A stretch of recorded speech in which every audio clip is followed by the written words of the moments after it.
Our next topic is basic units and system of units. Length, mass and time are called base units. Length, mass and time, इन तीनों को base units कहा जाता है. Length, mass and time are called base units and system related to these base units are given as CGS centimeter gram second, MKS meter kilogram second and FPS foot pound second. यहाँ length को centimetre में, मास को ग्राम में और time को second में major किया जाता है. इधर लेंथ को मीटर में, मास को किलोग्राम में और टाइम को सेकंड में. और यहाँ लेंथ को फुट में, मास को पाउंड में और टाइम को सेकंड में मेजर किया जाता है. Angle and solid angle. Angle is a 2-dimensional quantity and solid angle is a 3-dimensional quantity. Angle equal arc upon radius and solid angle equal area upon square of radius. Square of radius.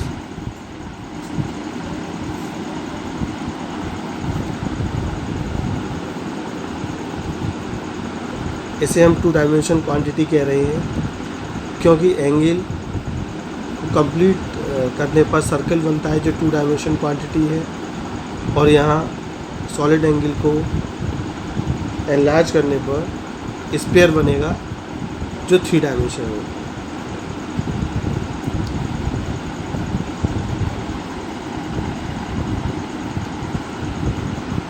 अगर हम इस angle को ऐसा करके बड़ा करते जाएं तो जब ये एंगल डी थीटा इक्वल 2 पाई होगा तो डी एस एक कंप्लीट सर्कल की सर्कमफ्रेंस बन जाएगा और सर्कल 2-dimensional बॉडी है. अगर हम यहाँ डी ओमेगा को 0 to 4 पाई के लिए डी ओमेगा की वैल्यू 0 से 4 पाई तक बढ़ाते हैं तो ये डी ए एरिया एक स्फेरिकल सरफेस का रूप ले लेगा जो कि 3-dimensional क्वांटिटी है. Measurement of large distance. इस पेन की लेंथ मेजर करनी है. We can measure easily. Scale की हेल्प से मेजर कर सकते हैं. लेकिन किसी प्लैनेट का डिस्टेंस मेजर करना हो तो ये काफ़ी मुश्किल है. The distance of planet or stars from the earth cannot be measured directly with a meter scale. That's why we have to use some indirect methods. हम किसी भी प्लैनेट का डिस्टेंस डायरेक्टली मेजर नहीं कर सकते हैं, इसलिए कुछ इनडायरेक्ट मेथड्स का यूज करेंगे. कुछ मैथमेटिकल फार्मूलाज का such as reflection and parallax, इन मेथड्स का यूज करेंगे जिसकी हेल्प से हम लार्ज डिस्टेंस के मेजरमेंट कर पाएंगे. तो लार्ज डिस्टेंस को मेजर करने का एक मेथड है रिफ्लेक्शन मेथड. ये अर्थ है, ये मून है and let we have to calculate distance of moon from the earth surface and let d is the distance of moon from the earth surface. तो हम अर्थ से लेजर लाइट को moon की ओर भेजेंगे और टाइम नोट करेंगे कि ये कितने सेकंड के बाद मून से रिफ्लेक्ट होकर वापस अर्थ पर आ जाती है. मान लीजिए कि लाइट को, लेजर लाइट को अर्थ से चलकर मून पर स्ट्राइक करने में और वापस अर्थ पर आने में स्मॉल टी टाइम लगा. एक बार जाने का डिस्टेंस d, एक बार लौटने का distance d. Then we can write distance 2d equal speed into time, hence 2d equal c into time and d equal c into time upon 2. As we know, speed of laser light is c equal 3 into 10 to the power 8. जब वो value हम यहाँ रख देंगे तो हमें distance of moon पता लग जाएगा. The another method is parallax method. Parallax. What is parallax? Parallax को समझना पड़ेगा पहले। सबसे पहले पैरालैक्स को समझने के लिए आप अपनी नोटबुक पर एक डॉट बना लीजिए ऐसे। अब अपनी फिंगर को या पेन को इस डॉट के सामने रखिएगा, कुछ इस तरह से, जैसे डॉट छिपे ना, डॉट आपको दिखे और साथ में पेन भी दिखे। ध्यान रहे पेन के साथ में डॉट दिखनी चाहिए, पेन को इस तरह से नहीं रखना कि डॉट छिप जाए। पेन अलग रहे और डॉट उसके पीछे दिखाई दे। अब इस पोजीशन को पहले आप अपनी लेफ़्ट आई से देखिए, राइट आई को बंद करके। सिर्फ एक ही आँख से देखना है। राइट आई को बंद कर लीजिए और लेफ़्ट आई से देखिए। अब लेफ़्ट आई को बंद करके सिर्फ राइट आई से देखना है। तो आपको पता लगेगा कि पेन की पोजीशन कुछ इस तरह से, जैसे मैं वीडियो में शो कर रहा हूँ, कुछ इस तरह से बदल रही है। पेन अपनी position with respect to dot बदलता हुआ दिखाई देगा, जबकि आप जानते हो dot and pen both are stationary, किसी की भी पोजीशन नहीं बदली गई है। पर फिर भी ऐसा हमें सीम्स हो रहा है कि पेन ने डॉट के रेस्पेक्ट में अपनी पोजीशन बदल ली है। This phenomena is called parallax. The phenomena in which position of an object seems to change, जैसे यहाँ पेन की पोजीशन चेंज हो गई, seems to change with respect to background, background means dot, it's called parallax.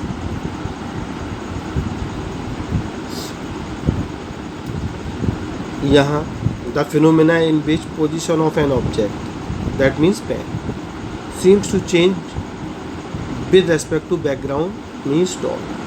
Dot के respect में pen की position बदलती हुई दिखती है जब हम इसे एक बार लेफ़्ट आई से देखते हैं और दूसरी बार राइट आई से देखते हैं। That phenomena is called parallax. इसका यूज हम डिस्टेंस मेजरमेंट में करते हैं, और कैसे करते हैं अब ये समझेंगे।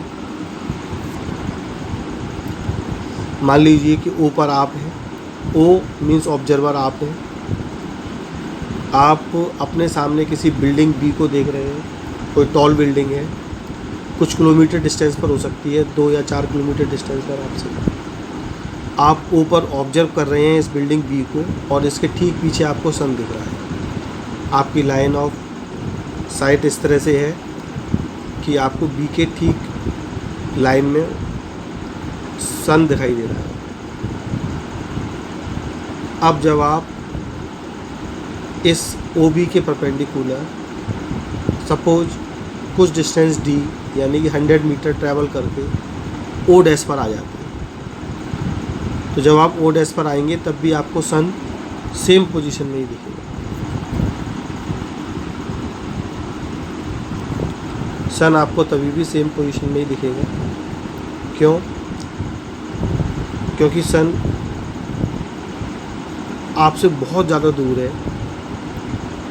तो जो ऑब्जेक्ट हमसे बहुत ज़्यादा दूर होते हैं उनका एंगल ऑफ विजन चेंज नहीं होता थोड़ा बहुत दूर जाने पर।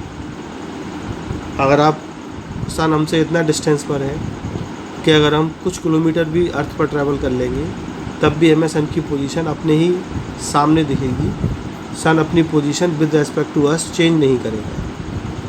नॉर्मली आपने देखा होगा कि अगर हम किसी बस से, बाइक से, कार से जाते हैं तो 15-20 मिनट ट्रैवल करने के बाद भी हमें सन अपने सामने ही दिखता है, जैसे कि उसकी पोजीशन बदली ना हो या फिर हमने अपनी पोजीशन ना चेंज की, जैसा कि यहाँ हो रहा था।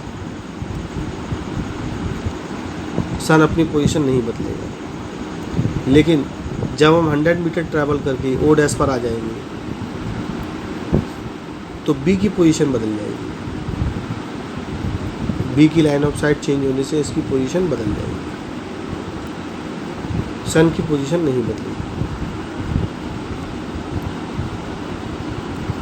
जब हम डॉट को अपनी आइज से देख रहे होते हैं विद रेस्पेक्ट टू पेन, या पेन को देख रहे होते हैं विद रेस्पेक्ट टू डॉट, तो आइज की डिफरेंट पोजीशन होने की वजह से, जैसे यहाँ ओ और ओ डैश है, ऐसे हमारी I1 और ये I2 है, इससे जब हम किसी एक ऑब्जेक्ट को देखते हैं तो हमें उसकी पोजीशन चेंज दिखाई देती है, क्योंकि इस आई से ये लाइन आएगी, लाइन ऑफ साइट ये है, और इस आई के लिए लाइन ऑफ साइट ये है, तो हमें उसकी पोजीशन बदलती हुई लगती है।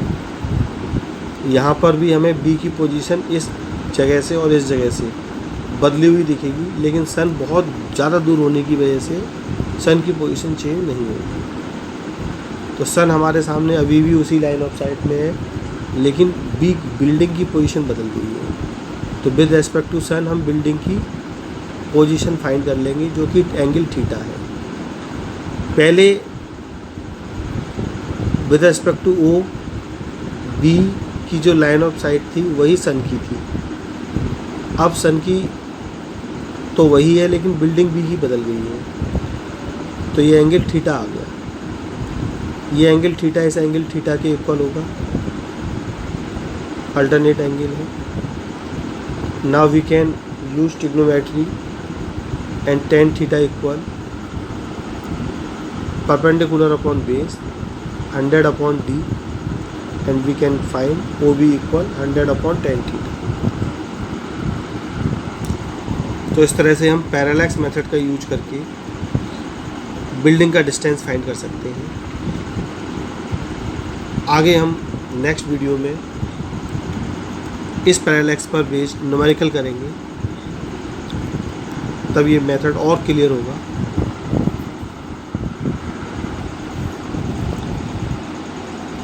अब हम इस डायग्राम में पैरेलैक्स मेथड का यूज करके किसी नियर बाई स्टार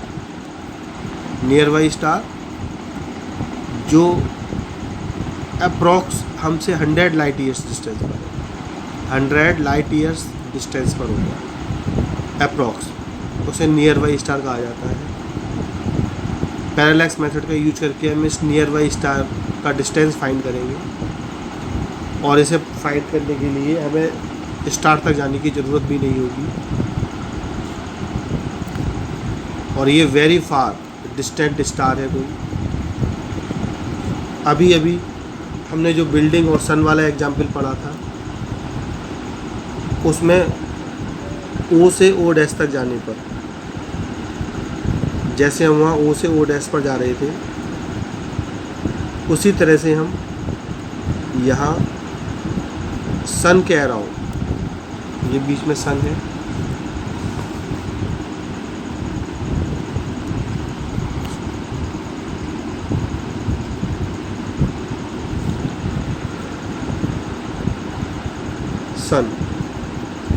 सन के अराउंड अर्थ रिवॉल्व कर रही है। तो जब अर्थ यहाँ होती है तब हम उस स्टार को ऑब्जर्व करते हैं, और जब सन अर्थ यहाँ होती है तब फिर से उस स्टार को हम ऑब्जर्व करते हैं। लगभग 6 महीने बाद earth change its position from this point to that point after 6 month. Earth को लगभग 6 महीने का समय लगता है यहाँ से यहाँ तक आने में। तो उस नियर बाई स्टार का डिस्टेंस फाइंड करने के लिए हमें 6 मंथ का वेट करना होता है। पहले हम इस पोजीशन से उस स्टार की पोजीशन फाइंड करते हैं with respect to very far distant star. फिर जब हम आफ्टर 6 मंथ इस पोजीशन में आते हैं, तब भी इस star very far distant star की पोजीशन में, लाइन ऑफ साइट में कोई चेंज नहीं आता। जैसे अभी पिछले एग्जाम्पल में हम ओ से ओ डैश तक जा रहे थे और सन की पोजीशन में कोई चेंज नहीं आ रहा था। अगर आप किसी फील्ड में कहीं खड़े हैं और सन को देख रहे हैं और आधा किलोमीटर आगे जाकर फिर सन को देखते हैं, तो सन की पोजीशन आपको वहीं ऐसा लगेगा कि सन ने अपनी पोजीशन चेंज ही नहीं की है। सन आपको उसी पोजीशन में दिखेगा। 500 मीटर ट्रैवल करने के बाद भी सन की पोजीशन चेंज नहीं होगी। इसी तरह क्यों नहीं होगी? क्योंकि सन हमसे बहुत दूर है। आधा 1 किलोमीटर चलने पर भी सन की सन के एंगल में, सन जो हमारी आइस पर एंगल ऑफ विजन देता है उसमें कोई चेंज नहीं आता, उस पोजीशन में कोई चेंज नहीं आता।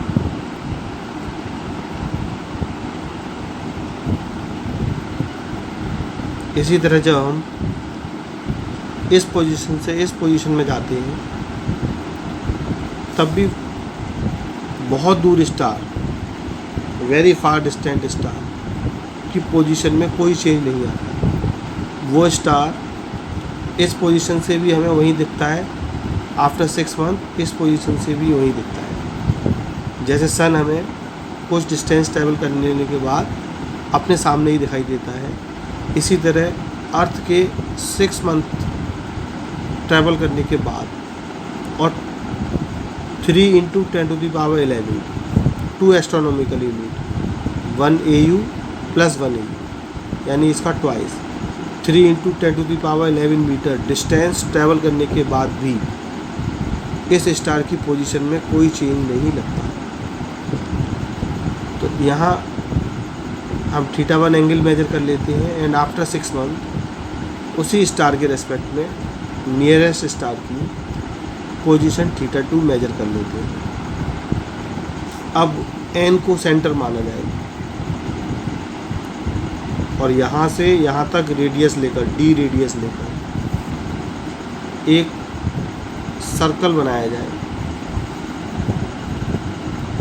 तो ये पोजीशन AB एक आर्क की तरह बिहेव करेगा, एक आर्क जैसा होगा।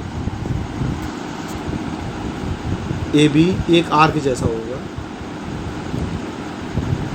θ1 एंड θ2 आर वेरी स्मॉल, तो हम AB को एक आर्क मान सकते हैं फॉर वेरी स्मॉल एंगल।